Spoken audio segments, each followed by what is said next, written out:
Hello students, क्या हाल चाल। मैं मनीष राव आप लोग का स्वागत करता हूं आप लोग का प्यारा सा यूट्यूब चैनल संकल्प बोर्ड क्लासेस में।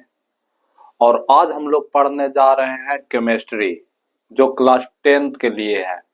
और केमिस्ट्री क्लास 10th कौन सा से पढ़ाना है पब्लिकेशन से, तो एनसीईआरटी। ठीक है, तो जो आप लोग अगर एनसीईआरटी नहीं लिए हैं तो एनसीईआरटी हिंदी मीडियम बुक खरीदिए, क्योंकि यह हिंदी मीडियम के जो भी बोर्ड है, एग्जामिनेशन है, उस सब के लिए इम्पोर्टेंट है। ठीक है छोटे, हम लोग को इससे पहले हम लोग एक चैप्टर खत्म कर चुके हैं जो है बेसिक केमिस्ट्री। बेसिक केमिस्ट्री क्यों हम खत्म किए, तो बेसिक केमिस्ट्री आप लोग का इसलिए सबसे पहले पढ़ाए या खत्म किए क्योंकि यहाँ से 4 नंबर 5 नंबर क्वेश्चन पूछता है। और अगर आप लोग का बेसिक केमिस्ट्री बहुत अच्छा से कमांड है तो इतना याद रख लीजिए कि आगे आने वाला केमिस्ट्री का चैप्टर में सब में आप लोग का इसका यूज आएगा। तो देखो छोटे, आज से हम लोग फिर से सरस्वती माँ का नाम लेकर स्टार्ट करने जा रहे हैं चैप्टर नंबर 1, जिस चैप्टर का नाम है रासायनिक अभिक्रिया एवं समीकरण। क्या चीज नाम है छोटे? रासायनिक अभिक्रिया एवं समीकरण। तो सबसे पहले हम लोग क्या चीज पढ़ने जा रहे हैं, तो सबसे पहले हम लोग पढ़ने जा रहे हैं केमिस्ट्री। और केमिस्ट्री कौन सी क्लास के पढ़ने जा रहे हैं? 10th क्लास के। उसका बाद बताइए चैप्टर का नाम क्या है, तो अभी हम बताएं चैप्टर का नाम है रासायनिक रासायनिक अभिक्रिया अभिक्रिया एवं एवं समीकरण। यहीं पे लिख दे समीकरण, चलो लिख देते हैं, शॉर्ट में लिखे हैं समीकरण। इसी को इंग्लिश में बोले तो हम लोग बोलते हैं केमिकल रिएक्शन एंड इक्वेशन। क्या चीज बोलते हैं छोटे? Chemical reaction and equation. अच्छा बताओ, हम लोग का इंग्लिश जानना थोड़ा इसलिए प्रॉब्लम होता है ना, जरूरी, क्योंकि जब हम लोग क्लास 11th और क्लास 12th में जाएंगे ना तो हम लोग प्रयास करेंगे कि ज्यादातर इंग्लिश मीडियम रखने का। अगर आप लोग इंग्लिश मीडियम रखते हैं ना तो बहुत सारा चीज होगा जो आप लोग का बहुत अच्छा कर देगा। ठीक है, तो हम लोग इसमें फर्स्ट में ही लिखा हुआ है क्या चीज? रासायनिक अभिक्रिया एवं समीकरण। तो सबसे पहले इसका क्या चीज जानेंगे? डिफिनेशन जानेंगे। ठीक, तो इसमें हम लोग का पहला पॉइंट क्या चीज पढ़ना है, तो पहला पॉइंट पढ़ना है हम लोग का रासायनिक अभिक्रिया। रासायनिक अभिक्रिया। अब देखो रासायनिक अभिक्रिया में क्या होता है, तो रासायनिक अभिक्रिया में होता है ना छोटे कि कोई एक पदार्थ होता है, उस एक पदार्थ को अगर विघटित मतलब तोड़कर, अभिक्रिया कराए मतलब तोड़कर, या उस किसी पदार्थ को उसका साथ में संयोजन कर जोड़कर और अभी भिन्न गुण वाले नया पदार्थ का निर्माण कर लिया जाता है इस क्रिया से, तो इसी को हम लोग क्या कहते हैं? रासायनिक अभिक्रिया। तो हम लोग डिफिनेशन क्या चीज बोलेंगे कि जब किसी पदार्थ को विघटित होकर या उससे संयोजन करके भिन्न गुण वाले पदार्थ का निर्माण किया जाता है तो इस अभिक्रिया, इस संपूर्ण प्रक्रिया को क्या कहते हैं? रासायनिक अभिक्रिया कहते हैं। तो लिख सकते हैं, जब कोई पदार्थ, इसका डिफिनेशन, जब कोई पदार्थ विघटित होकर या किसी अन्य पदार्थ से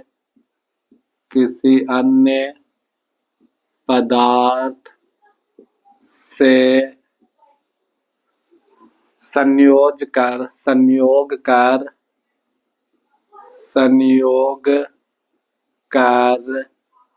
भिन्न गुण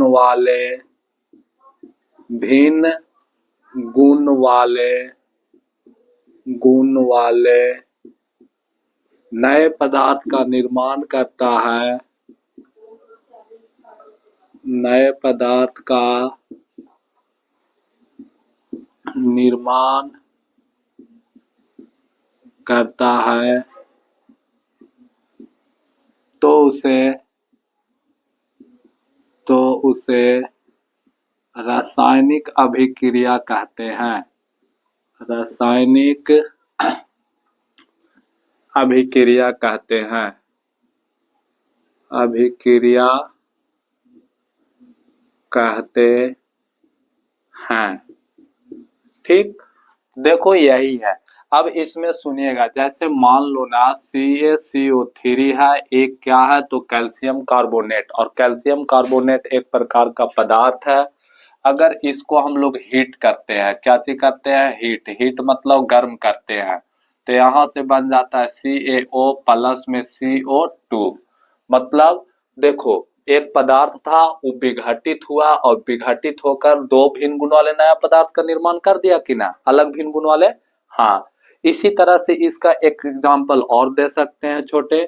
जैसे इसका एग्जांपल मान लो कि मैग्नीशियम है। क्या चीज है बाबू, मैग्नीशियम।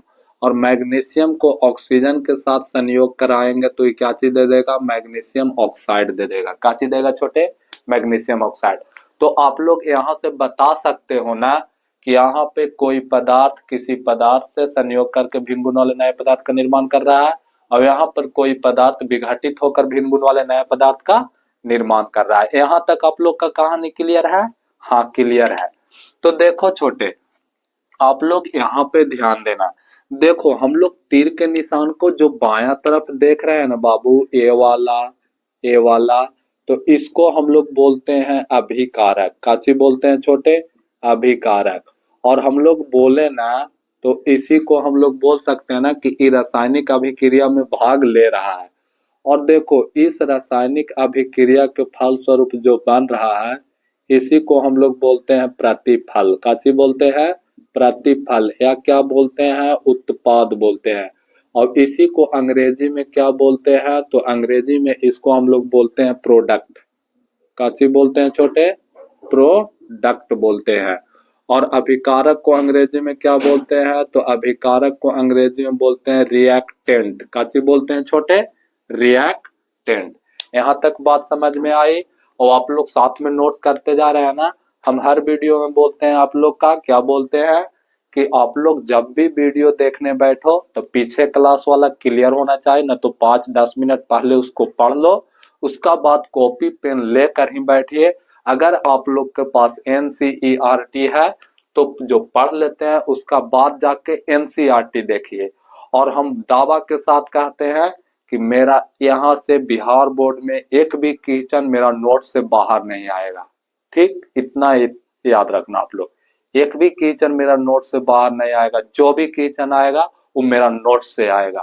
ठीक, तो देखो यहाँ तक कहानी क्लियर हो गया छोटे, यहाँ तक कहानी क्लियर हो गया ना। तो अब यहाँ से सवाल उठता है ना कि बताइए अभिकारक किसे कहते हैं। क्या चीज छोटे, अभिकारक किसे कहते हैं, तब बताओ। अभिकारक का अंग्रेजी नाम क्या है, रिएक्टेंट।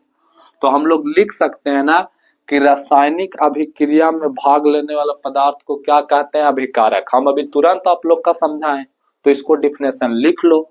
तो लिखते हैं रासायनिक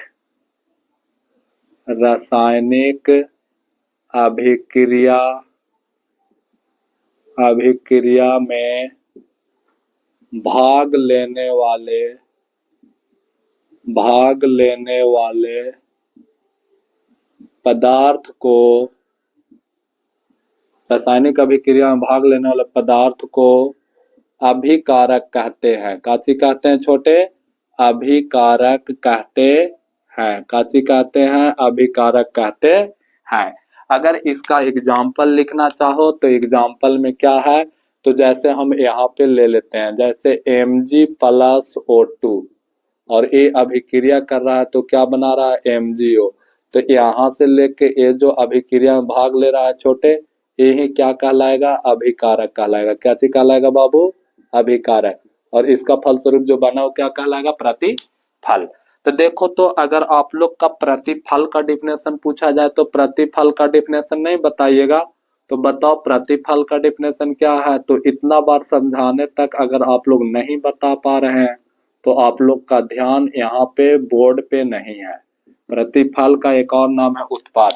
तो रासायनिक अभिक्रिया के फलस्वरूप बने पदार्थ को क्या चीज कहते हैं, प्रतिफल कहते हैं। तो डिफिनेशन लिख दो, रासायनिक रासायनिक अभिक्रिया के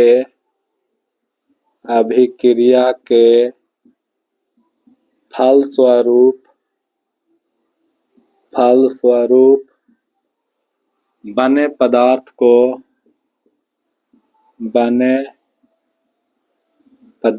को रासायनिक अभिक्रिया के फलस्वरूप बने पदार्थ को प्रतिफल या उत्पाद कहते हैं। प्रतिफल या उत्पाद कहते हैं। यहाँ तक ठीक ठाक। अगर इसका एग्जाम्पल देंगे तो यही वाला एग्जाम्पल दे दो। अगर इसका एग्जाम्पल में क्या है, यही ऊपर वाला एग्जाम्पल देते हैं, Mg+O2 और अभिक्रिया करके क्या बनाया, मैग्नीशियम का ऑक्साइड। तो देखो छोटे, ये वाला जो पॉइंट है ना, यही क्या कहलाएगा, प्रतिफल कहलाएगा। क्या चीज कहलाएगा बाबू, प्रतिफल या प्रतिफल, या इसी को हम लोग क्या बोलेंगे बाबू, उत्पाद। क्या चीज बोलेंगे, उत्पाद। या अंग्रेजी में अगर इसको हम बोलेंगे तो क्या बोलेंगे, प्रोडक्ट बोलेंगे। तो यहाँ तक आप लोग की कहानी क्लियर है। अगर यहाँ तक कहानी क्लियर है ना, तो हम लोग का रासायनिक अभिक्रिया का काम क्लियर हो गया। अब यहाँ से देखना है रासायनिक समीकरण क्या है। ठीक, अब रासायनिक समीकरण को देखने के लिए सुनिएगा, हम इसका डिफिनेशन लिखते हैं। रासायनिक समीकरण, रासायनिक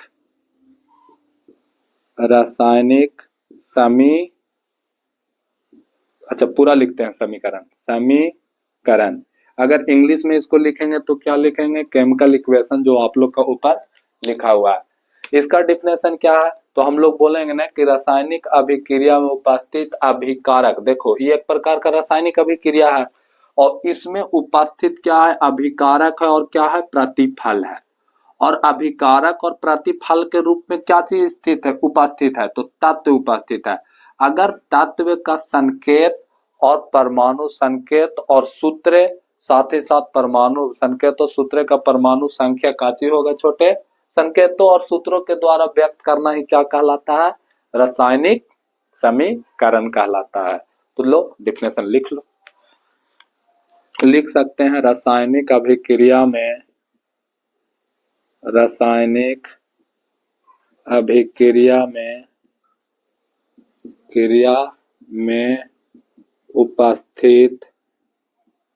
उपस्थित अभिकारक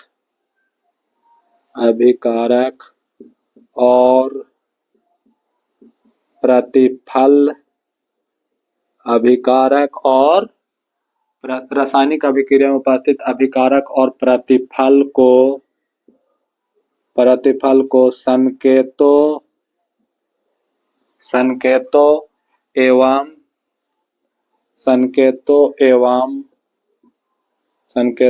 सूत्रों के रूप में व्यक्त करना ही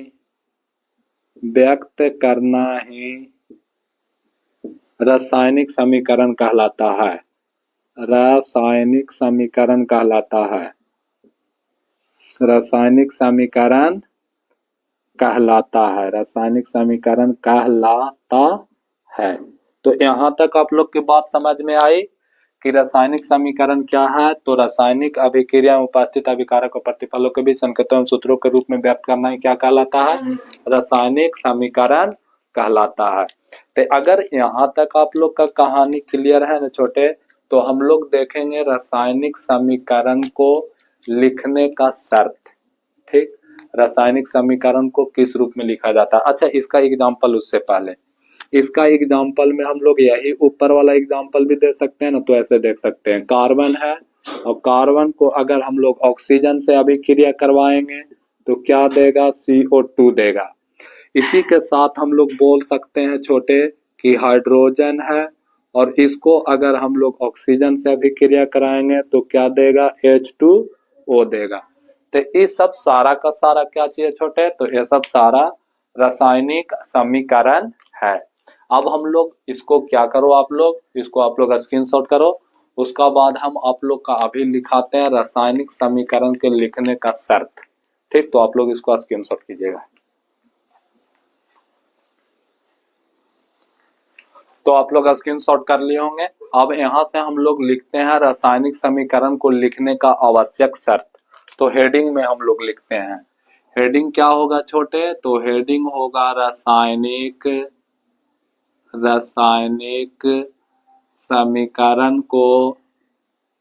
समीकरण को लिखने का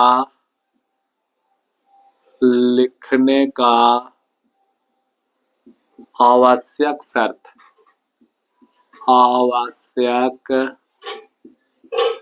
शर्त। देखो, रासायनिक समीकरण को लिखने का आवश्यक शर्त। अच्छा, यहाँ पर देखिएगा ना कि यहाँ नीचे लिखा हुआ है रासायनिक समीकरण।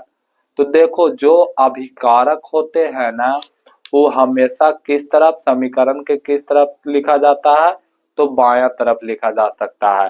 ठीक, तो हम लोग क्या लिखेंगे, अभिकारक को हमेशा बायां तरफ लिखा जाता है। तो हम लोग लिख सकते हैं, पहला में क्या है हेडिंग, पहला में हम लोग क्या लिखेंगे छोटे, तो पहला में लिखेंगे अभिकारक को, रासायनिक समीकरण में अभिकारक को, या हम सिर्फ अभिकारक को लिख रहे हैं, अभिकारक को हमेशा बायां ओर लिखा जाता है। ठीक। अच्छा, दूसरा पॉइंट में क्या लिख सकते हैं छोटे, तो रासायनिक समीकरण में प्रतिफल को हमेशा किस ओर लिखा जाता है, दाएं ओर। तो हम लोग लिख सकते हैं दूसरा पॉइंट में कि प्रतिफल को हमेशा दायां ओर लिखा जाता है। ठीक। अच्छा, तीसरा में हम लोग क्या लिखेंगे छोटे, तो देखिएगा, अभिकारक, दो अभिकारक के बीच किस चीज का चिन्ह है, तो प्लस का चिन्ह है, मतलब जोड़ का चिन्ह है। तो हम लोग लिख सकते हैं, दो अभिकारकों का बीच जोड़ का चिन्ह दिया जाता है। तो हम लोग तीसरा पॉइंट में क्या लिखेंगे छोटे, दो या दो से अधिक भी इसमें हो सकता है। तो हम लोग तीसरा पॉइंट में लिख रहे हैं, दो से अधिक अभिकारकों के बीच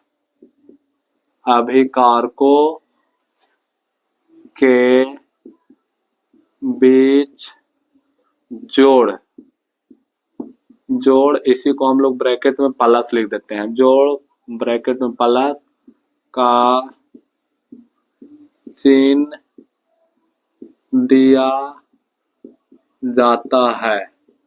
अभिकारकों का बीच काची का चिन्ह दिया जाता है छोटे, तो जोड़ या प्लस का चिन्ह दिया जाता है।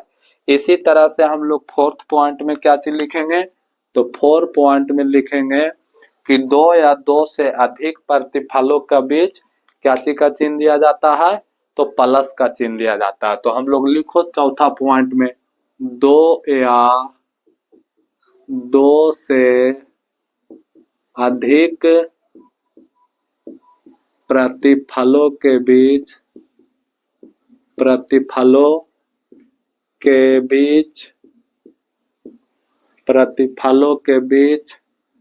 जोड़ का चिन्ह दिया जाता है, जोड़ का चिन्ह दिया जाता है।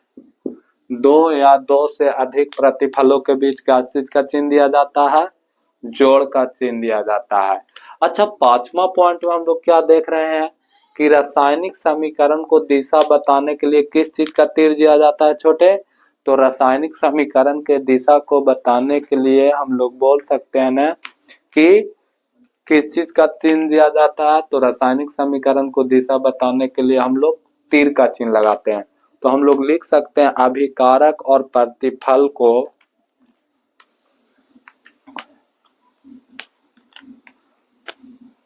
पांचवा में, अभिकारक और प्रतिफल को दिशा बताने के लिए तीर का चिन्ह दिया जाता है। अभिकारक और प्रतिफल के बीच लिख देते हैं, प्रतिफल के बीच तीर का, यहाँ तीर अच्छा से लिखिए, तीर का चिन्ह दिया जाता है, चिन्ह दिया जाता है। यहाँ तक में किसी का कोई प्रॉब्लम? तो कोई प्रॉब्लम यहाँ तक में आप लोग का नहीं होना चाहिए छोटू। तो बताओ रासायनिक समीकरण को लिखने का आवश्यक शर्त, अगर आप लोग इस पॉइंट को देख पा रहे हैं तो आप लोग का पता चल जाएगा कि रासायनिक समीकरण किस फॉर्म में लिखाता है। तो हम बोले कि अभिकारक को हमेशा बायां की ओर लिखा जाता है रासायनिक समीकरण में। देखो अभिकारक हमेशा बायां ओर, पीछे हम बताए थे जो हम इसको इरेज किए हैं, ठीक। उसका और प्रतिफल को हमेशा दायां की ओर लिखा जाता है, तो ये भी बात लिखे। देखे दो या दो से अधिक अभिकारक के बीच प्लस का चिन्ह होता है, तो ये तीसरा बात में लिखे। चौथा में फिर क्या चीज लिखें कि दो या दो से अधिक प्रतिफल के बीच भी क्या चीज का चिन्ह होता है, प्लस का चिन्ह होता है। पांचवा बात में क्या लिखें कि अभिकारक और प्रतिफल के बीच का चीज का चिन्ह होता है छोटे, तो तीर का चिन्ह दिया जाता है। तो ये था हम लोग का 5 काची रासायनिक समीकरण को लिखने का आवश्यक शर्त। अब हम लोग आगे पढ़ेंगे रासायनिक समीकरण का प्रकार। और रासायनिक समीकरण कितना प्रकार के होता है? 2 प्रकार के। तो देख छोटे, हम यहाँ पे आप लोग के लिए लिख रहे हैं। देखो हम इसका नीचे नहीं लिखते हैं, हम इसका ऊपर, ये तो आप लोग स्क्रीनशॉट करके इसको छापे हुए हैं, तो इसको ऐसा करते हैं ना कि मिटा देते हैं। तो आप लोग इसको पॉज करो या स्क्रीनशॉट करके छापो। तो देखो छोटू, हम लोग यहाँ से स्टार्ट कर रहे हैं क्या चीज, तो हम लोग अब देखना स्टार्ट करेंगे रासायनिक समीकरण का प्रकार। और रासायनिक समीकरण का प्रकार कितना प्रकार के होता है? 2 प्रकार के। तो हम लोग यहाँ पे पॉइंट में लिखेंगे रासायनिक समीकरण का प्रकार। और रासायनिक समीकरण का प्रकार कितना होता है छोटे? तो 2 होता है। पहला में क्या चीज होता है बाबू? तो पहला में होता है संतुलित रासायनिक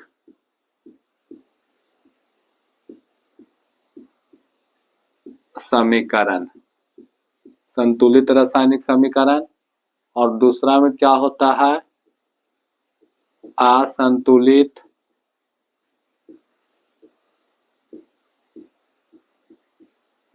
रासायनिक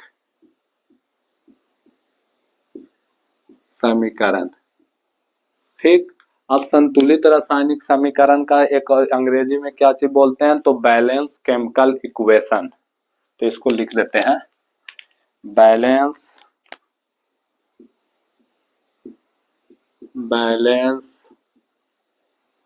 केमिकल इक्वेशन। और इसको क्या बोलते हैं? अनबैलेंस केमिकल इक्वेशन, ठीक। अब यहाँ पे ध्यान देना, अच्छा इसको कैपिटल भी कर लेना। तो यहाँ से अनबैलेंस केमिकल इक्वेशन और बैलेंस केमिकल इक्वेशन हो गया छोटे। अब यहाँ से सुनिएगा, बैलेंस केमिकल इक्वेशन किसे कहते हैं, तो इसका डिफिनेशन लिखते हैं, उसके बाद आपको समझाते हैं। तो देखो बैलेंस केमिकल इक्वेशन क्या है से सुनिएगा। तो एक में हम लोग क्या चीज लिखेंगे? संतुलित रासायनिक समीकरण। तो हम लोग यहाँ पे लिखते हैं संतुलित रासायनिक समीकरण, शॉर्ट में समीकरण लिख रहे हैं। तो देखो हम लोग क्या देखते हैं कि किसी भी रासायनिक अभिक्रिया में अभिकारक और प्रतिफल उपस्थित होता है, ठीक है जी? हाँ सर, उपस्थित होता है। और अभिकारक और प्रतिफल उपस्थित होता है ना, और अगर अभिकारक और प्रतिफल में उपस्थित तत्वों की परमाणु संख्या दोनों समान होता है दोनों तरफ, तो समझ जाइएगा कि संतुलित रासायनिक समीकरण है। और अगर समान नहीं होगा तो क्या होगा छोटे, असंतुलित रासायनिक समीकरण होगा। तो संतुलित रासायनिक समीकरण का डिफिनेशन आप लोग का आ गया होगा। क्या चीज, किसी भी रासायनिक समीकरण में उपस्थित किसी रासायनिक समीकरण में उपस्थित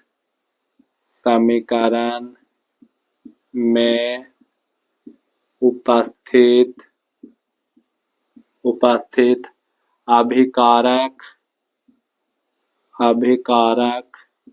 एवं प्रतिफल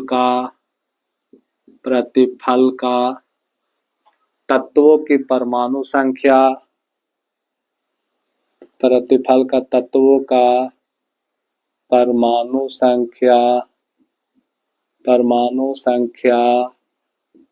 समान हो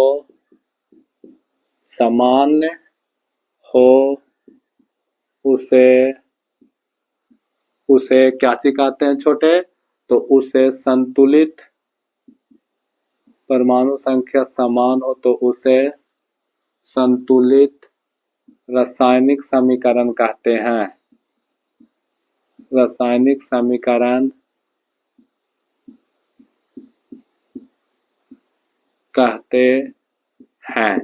देखो छोटे, क्या जी लिखे, किसी भी रासायनिक समीकरण में उपस्थित अभिकारक और प्रतिफलों के तत्वों की परमाणु संख्या, मतलब अभिकारक में भी और प्रतिफल में भी। अगर सोडियम अभिकारक में है तो सोडियम प्रतिफल में भी है। अगर सोडियम एक अभिकारक में एक है तो प्रतिफल में भी एक है, तब वो संतुलित होगा। समझ रहे हो कि ना? हाँ, तो इसका अगर एग्जाम्पल लिखना चाहे छोटू, तो हम लोग एग्जाम्पल लिख सकते हैं H2 प्लस का O2, और अभिक्रिया करोगे तो 2H2O। तब बताओ, इधर अभिकारक की तरफ देखिएगा, हाइड्रोजन कितना है, 2 है सर। ऑक्सीजन कितना है, अच्छा हाइड्रोजन इधर अभिकारक की तरफ 2 है। अब हम लोग जाके किधर देखेंगे छोटे, तो अगर हम लोग जाके देखें ना, तो यहाँ पे देखेंगे, तो इसको मिटा दो अभी थोड़ा सा। अब देखो ध्यान दीजिएगा, बताओ यहाँ पे हाइड्रोजन कितना है, तो यहाँ पर भी हाइड्रोजन कितना है छोटे, 2 है। यहाँ तक बात समझ में आया? मतलब हाइड्रोजन के काम क्लियर है, अभिकारक और प्रतिफल दोनों तरफ क्लियर है। लेकिन देखो ये ऑक्सीजन कितना है अभिकारक के तरफ, ऑक्सीजन अभिकारक की तरफ 2 है। लेकिन आप बताओ कि प्रतिफल के तरफ कितना है, तो प्रतिफल के तरफ 1 है। तो प्रतिफल के तरफ कितना करना पड़ेगा, 2 करना पड़ेगा। अगर 2 कीजिएगा तो यहाँ पे 2 लगाइएगा नहीं, जब भी 2 लगाना है तो इसका गुना अंक में लगाना है, मतलब गुणांक में लगाना है। तो अगर यहाँ पे 2 करते हैं हाइड्रोजन के बाद में, मतलब गुणांक में, तो यहाँ तो ऑक्सीजन 2 को हो गया, लेकिन अब हाइड्रोजन कै गो हो गया, 2 दूनी की 4। तो इसलिए यहाँ पर हम लोग का कितना लगाना पड़ेगा, हाइड्रोजन में भी 2। तो अब हो गया 4 हाइड्रोजन, तो इधर भी 4 हाइड्रोजन, इधर 2 ऑक्सीजन, तो इधर भी 2 ऑक्सीजन। तो इस तरह से अभिक्रिया क्या चीज हुआ छोटे, संतुलित हुआ। चलो एक अभिक्रिया और आप लोग का बताते हैं। जैसे देखो छोटे, ये मैग्नीशियम है, ये ऑक्सीजन है, जब अभिक्रिया किया तो MgO बना। तो इसको संतुलित करो। जब भी हम लोग संतुलित करना स्टार्ट करेंगे छोटे, तो कहां से स्टार्ट करेंगे बाबू, तो हम लोग स्टार्ट करेंगे मैग्नीशियम से। कहां से बाबू, मैग्नीशियम, मतलब अभिकारक में जो पहला तत्व है उससे स्टार्ट करेंगे। तो देखो मैग्नीशियम कितना है इधर अभिकारक के तरह, तो 1 है। बताओ और अभिकारक के तरफ कोई मैग्नीशियम है, तो नहीं, अभिकारक के तरफ और मैग्नीशियम नहीं है। जब अभिकारक के तरफ और मैग्नीशियम नहीं है तो हम लोग जाके देखेंगे प्रतिफल की तरफ कि प्रतिफल में मैग्नीशियम कितना है। तो देखो यहाँ पर भी हम लोग देखे तो कितना पता चला, 1 ही पता चला। तो हाँ, मैग्नीशियम तो ठीक है, मैग्नीशियम मतलब संतुलित है, परमाणु संख्या दोनों तरफ क्या है छोटे, समान है। लेकिन यहाँ पे अब अभिकारक में देखना है कि कोई और तत्व है क्या, तो हाँ कोई और तत्व है, वो है ऑक्सीजन। और ऑक्सीजन कितना है छोटे, तो ऑक्सीजन 2 है। कितना है बाबू, 2 है। और कोई है अभिकारक तरफ ऑक्सीजन क्या, नहीं भैया, ऑक्सीजन इधर पे और नहीं है अभिकारक की तरह। तो देखो बाबू यहाँ पे ऑक्सीजन 2 है, तो अब हम लोग प्रतिफल के तरफ भी जाके देखेंगे। तो बताओ प्रतिफल की तरफ ऑक्सीजन कितना है? तो प्रतिफल की तरफ ऑक्सीजन 1 है। तो बताओ बाबू, यहाँ पे अभिकारक में 2 है ऑक्सीजन और यहाँ पर प्रतिफल में 1 है, तो क्या संतुलित है? नहीं। तो इसको संतुलित करना होगा ना? तो हाँ भैया, संतुलित करना होगा। तो देखो छोटू, जब यहाँ पे 2 ऑक्सीजन और यहाँ पर 2 ऑक्सीजन के दरकरार है, तो हम लोग जब भी 2 लगाएंगे तो इसका गुणांक में लगाएंगे। तो मैग्नीशियम के जगह पर कितना हो गया छोटे? 2। अब यहाँ तो 2 ऑक्सीजन हो गया, लेकिन बात बढ़ गया। बात क्या बढ़ा कि अब मैग्नीशियम भी 2 गो हो गया। कितना हो गया मैग्नीशियम? 2 गो। जब मैग्नीशियम 2 गो होगा तो इधर मैग्नीशियम के तरफ अभिकारक के तरफ 2 लगा दो। लो, मैग्नीशियम भी 2 गो, ऑक्सीजन 4 गो। तो देखो, ऑक्सीजन भी 2 गो, इधर भी ऑक्सीजन 2 गो। तो इस तरह से दोनों का हो गया अभिक्रिया, संतुलित हो गया। और बहुत सारा संतुलित रासायनिक समीकरण को सीखने के लिए हम लोग नेक्स्ट क्लास में 4, 5, 10 एग्जाम्पल लेकर और हम लोग संतुलित रासायनिक समीकरण क्या कर जाएंगे छोटे? सीख जाएंगे। क्योंकि कभी कभी 2 नंबर में पूछता है ना, तो ऑब्जेक्टिव टाइप में हमेशा पूछता रहता है कि निम्न समीकरण को संतुलित बताइए। ठीक। अब देखो, हम लोग अगला जो पॉइंट लिखने जा रहे हैं ना, वो है असंतुलित रासायनिक समीकरण। का चाहिए बाबू?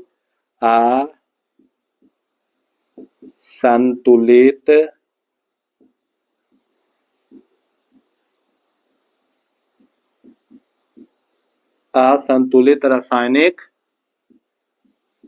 समीकरण। अब असंतुलित रासायनिक समीकरण क्या है?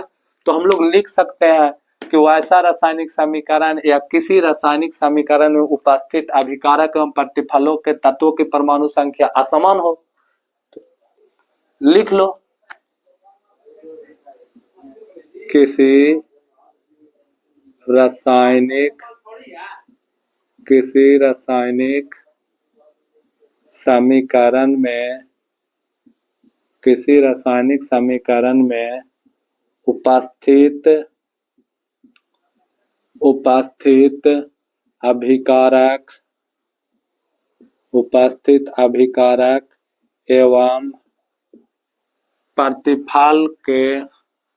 उपस्थित अभिकारक एवं प्रतिफल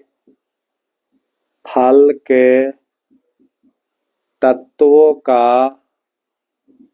तत्वों का परमाणु संख्या